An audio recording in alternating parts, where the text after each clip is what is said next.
That was embarrassingly ugly.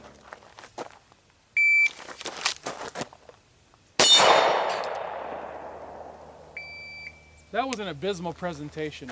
That was an absolutely abysmal presentation. I did that to the gun instead of punching it. For those that didn't realize what I did, I hope this camera got it. I think it's on. No, it's not on. What I did was, when the gun came out, instead of coming straight out, I ever so slightly did this to it. I'm doing it larger here on camera. I did this to it and then level it out. It should be up, out, level, push. I've told you guys a million times, handgun is a skill set that requires a lifetime of work to just maintain proficiency. You will never, ever master handgun, ever.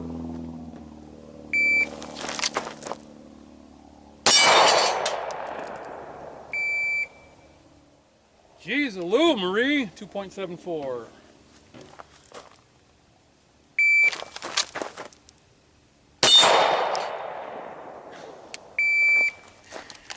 Man, it is target fixation, target fixation. I'm like, drag your eyesight back, come back to the front sight. That's what I'm having to do right now. Come back to the front sight, 2.46. That was actually really good. Oh, that was terrible.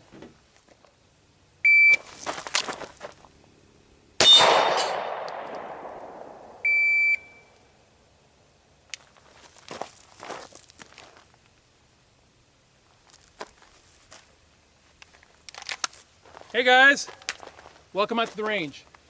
Today, 2.57. Today I am working with my wintertime pullover. This is a quarter zip from Cabela's that I've had now for 2 seasons, I believe, and it has really become one of my favorites because it's warm enough for days. Right now it's 48. It's warm enough for days and going into evening where it's beginning to get cool. And right now I'm wearing a 511, just a stretchy base layer undershirt. It's a short sleeve. And this is just warm enough for that level. Once we get down into the 30s, then I take a hoodie and throw it over. And so now it's the 511 undershirt, the Cabela's, the neck gaiter, the head buff neck gaiter that you just saw, and then the hoodie, and that creates extra layers. And if I needed to go one extra layer on top of that, I could just throw on a coat, you know, a zip-up type coat. What I'm getting at with this video is, when you go to training in cool weather, and it actually seems that tomorrow evening I'm going to be training with one of my students. He just texted me. In fact, that's probably him texting me again. He just texted me a few minutes ago and asked if he could come out and train with me and get some low light in tomorrow evening. So I'm like, heck yeah, man. We'll start around 5 o'clock and get out here and run the Overland course in the cold and in the dark and get some trigger time. But what I wanted to talk with you guys about is that when you come out to low light training, it's very important that you are well insulated and that you're insulated enough to not get the shivers, because you're going to steal a lot of training time from yourself if you're standing there going like this. And I've gone to training where I totally miscalculated. I mean, I just did not come prepared. I think you guys have heard me say this before. I'm 65 classes into my time as a forever student, meaning as going as a student, not as an instructor. And I want to say it was 59 classes or 58, somewhere between 58 and 60 classes into my time as a student, where I remember saying to my wife, I was like, I finally got my crap together. I finally got my crap together. Guys, you think I'm kidding. The first time that I went to a class where I really felt like my stuff was together was when I went out to Tactical Defense Institute in West Union, Ohio for handgun 4 and 5, I believe it was at that class, that I really felt like I had my stuff together. And some of you are just like, man, that's, what does that mean? Look, please be honest with yourself. If you don't even understand what I mean by that, please ask the question. What I mean by that is going prepared for sun, going prepared for cold, going prepared for wet, going prepared, also I travel with cameras, going prepared with camera equipment that is simple, trimmed down, high quality. I'm using a Manfrotto tripod, and as you guys can tell, those of you who've met me know that I'm 6'4", and those of you that are watching this right now are like, really, he's 6'4"? Yeah, because my tripod is really tall. And so I have multiple tripods because they tend to get shot sometimes. I tend to put my tripods in harm's way because I want to give you guys really cool vantage views of things that are being done. And every so many years, a tripod gets hit. Thank God they've all been caused by me, not by somebody else, because I'd be really bent if somebody else shot my tripod. Look out! Forward!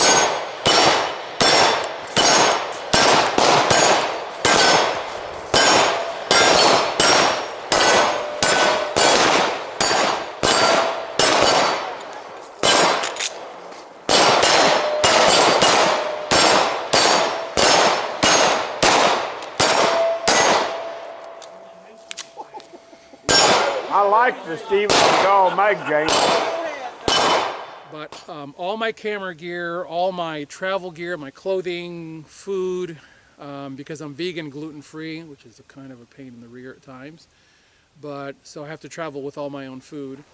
All of this stuff, which by the way, that's why I travel with a van, because it's just easier to do all this stuff out of a van. But all of my stuff together finally came together, and it was so cool. I was like, this is really neat. Like, I needed something and I knew exactly where it was. But getting back to the cold clothing thing, one of the things that I do with my vehicle, and I did this when I had a Tundra too, I would lay out clothing in staggered positions in the vehicle for when cold weather hit. When I did the vehicle elements theory class with Costa Ludis several years ago, I still had my Tundra at the time, and I staggered my clothing in the vehicle for the cold weather that I knew was coming. There was a cold front coming in, and as we got out to the range, it was colder than when we'd gotten to the classroom an hour and a half or 2 hours prior, which it was still dark, well, dark-ish. But as the day progressed, it got colder and colder, so I kept going back to the Tundra during breaks and putting on an extra layer. So I was dealing with base layers, I was dealing with, thermal base layers, and then ECW. Hang on a second, I'll grab it. This is a particular type of garment that was designed, by what I understand, was designed for special forces. That is not why I buy it. I buy it because it's warm. Imagine that. But I buy it from Cabela's just like this. And it has a waffle pattern on the inside. And it is, hands down, the warmest stuff I've ever had. This one is always in my everyday bag, period. When it's cold, this is in there along with the long johns. They're basically tights that just fit underneath any pair of pants that you're wearing. They're skin tight, and they have that waffle pattern on them. Keep your regular undies on, because then they will last longer. Because you can always hand wash your regular undies. You do not want to hand wash this garment, so you would also want to keep your base layer shirt on underneath this. Even though, I will say this, even though this fabric is actually more effective when it's contacting your skin, for hygiene purposes, just keep your undies and your undershirt on. Because like I said, in a get home situation, I can always hand wash and rinse. Guys, that's cold out here. I can always hand wash and rinse my undergarments quickly, and they dry quickly because they're small. Well, small meaning smaller than this. But they will dry quickly, whereas this will hold water like crazy because it's such a large object. But scaling your cold weather clothing, guys, it makes a huge difference. It really does. It makes a massive difference in your comfort in training, because like I said earlier, if you're trembling during training, then you're out here and you're doing this with your handgun or your rifle, and you're throwing shots. I mean, you're tossing bullets in every direction. You're not as effective as you could be, and you're hurting yourself, because all that muscle twitching, guys, that will fatigue you, and it will fatigue you to the point where you're stealing your own ability to pay attention to the instruction being given. Guys, I'm hoping you're going to listen to the things that I'm saying to you, because I have so many years of training in the cold and the wet that I'm giving you this knowledge for free, hoping you're going to listen. I don't care what you use, but make sure you have a base layer. Make sure that it is stretchy, skin-tight fabric that is contacting your body. My base layer for this type of thing are actually Under Armour Summer, their heat gear, running tights. And I wear those. In fact, I sleep in those every night. And then I wear shirts from REI that have the high zip necks. And why I like these high zip collars is so that rifle slings don't dig into my neck. That's really the only reason I wear them. But those keep cold off of your body. And also, when you're traveling to a class, make sure you have merino wool socks to train in and to sleep in. Because when you get back to your hotel room, make sure you have the hottest shower that you can stand for as long as you can stand it, and then finish with a cold blast of water for as long as you can take it, which ain't going to be longer than about a minute. And then get out of the shower, dry off, immediately put on wool socks, get dressed in full-length tights, full-length shirt that goes all the way down to the wrists, that zips up tight, and get under the covers and go to sleep. Because guys, you got a lot of information getting thrown at you at firearms training classes, and you have to have enough recuperative sleep the night before to be able to pay attention in class. Otherwise, all you're doing is taking training dollars and throwing them in the trash can. The last thing is the head buff. And when I say head buff, I mean like literally the head buff brand head buff. These things are very inexpensive. I think I paid 20 bucks for these. And I have 3 of these in my bag at all times because I rotate them often for washing. But all throughout the day, like when I'm sitting at my dining table making slings, I'm wearing this and this because I keep my house kind of on the cool side, because during the wintertime, why in the world would you try to run your house up into the 70s and waste money? So the house is kept kind of at a cool level. And what I do is I have this on just scrunch up right there on my neck. And you can see there's a little bit of exposed skin there. But what it does for you, in conjunction with the collar on this quarter zip up, is it creates a ring of insulation around my neck, and it keeps the cold air from going down. And anyone who spent time outside knows that a lot of what it really boils down to is just keeping your neck feeling warm, and the rest of your body is just kind of like okay with it. I mean, you're pretty mellow about cool weather if this portion of your anatomy is kept warm. Which leads me to the final point. Now it's really starting to get cold out here because the sun's going down. As the dew point shifts, with the sun going away, as the dew point shifts, body condensation will no longer get away from your body. It's not going to start clinging to you. It's going to start getting into your pits. And if you have the ability to have pit zips that open up, which I don't have on these garments, if you have pit zips, you want to open them up and allow a lot of this humidity to come off your body. Whenever you run a drill, whether it be vehicle, whether it be the overland course, you're going to be physically moving around and building a lot of humidity on your body. Not so much sweat, but just a lot of humidity that builds up around your body underneath all this clothing. And you've got to find a way to vent it off quickly, which is why all the synthetics that I wear do their job very well.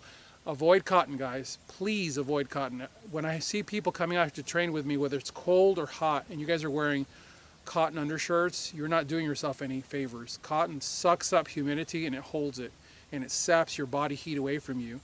And in the summertime, it insulates you with all that wetness, and you guys end up suffering. I know this because I watch you, and I have to slow you guys down so that you don't hurt yourselves or hurt me. But I no longer wear cotton. In fact, as much as I want to go to some of the other companies that make tall clothing, because I'm 6'4", I want to find some hoodies that are not Nike. Although this is a Cabela's, but the hoodies that you guys see me wearing sometimes have Nike across them. Nike is a douche company. I hate them. But the fact is, those two hoodies that I have are the best hoodies I've ever had, and I've had them for like 5 years. I cannot find any hoodies that are 2XLT that fit like they do. That are, wait, because I know someone's going to tell me it's some company. If you can't tell me that the company makes a 100% synthetic fabric hoodie, I don't want to hear from you. I really don't. Because all the 80-20s out there, guys, I'm not looking for a cotton spandex mix or a cotton poly mix. I'm looking for full poly. Because cotton is nothing but a trouble fabric. Whether it's hot or whether it's cold, cotton is a problem child. It holds humidity, it insulates you with sweat in the summer, it saps your body heat in the winter with the same humidity. It's a problem. Synthetics are the way to go. Everything I'm wearing right now is full synthetic. So all the heat and humidity that builds up on my body as I'm moving around while training and then I begin to cool down, all that humidity comes off my body into the garment and then evaporates away. And I know that somehow I magically managed to offend somebody with this video. Anyways, guys, I'm trying to give you as much knowledge as I can on a variety of subjects that go into the firearms training world. There's so much knowledge that I've picked up over the years. Here, I'll leave you with this. When you go to training, most especially at this time of the year, you're going to be dealing with humidity issues, whether it be ambient humidity sticking to all your training gear, or humidity just from condensation coming down, snow, rains, fog. And when you get back to your hotel room, you need to have a fan that you turn on this fan and you nose it right into your Pelican case, Sterilite container, whatever the case may be. Whatever the case may be. And you want to have this fan blowing into all that equipment, weaponry, equipment, everything. And you want moving air around all that equipment all night long. You want to make sure everything is dry so that you don't have this kind of base layer of rust that begins to set in on everything and just starts chewing at your equipment, most especially your weaponry. Those of you who've trained with me, most recently, I had a class out here where we trained and the rain was blowing like this. I mean, no joke, guys. I was standing in that much water. So were they. So were the students. And you guys can attest. I told you guys, clean your weapons and clean them well. Take a magnet to every facet of that weapon. If a magnet sticks to it, oil needs to go on it because it's a ferrous alloy. So anyways, these are the things I want to give you guys. Take it or leave them. It's your call. Don't really care. It's your equipment. It's your time. It's your money. It's your money. Consider that, guys. As always, I thank you guys for watching. God bless you all. Get those guns out in practice. Have a good one.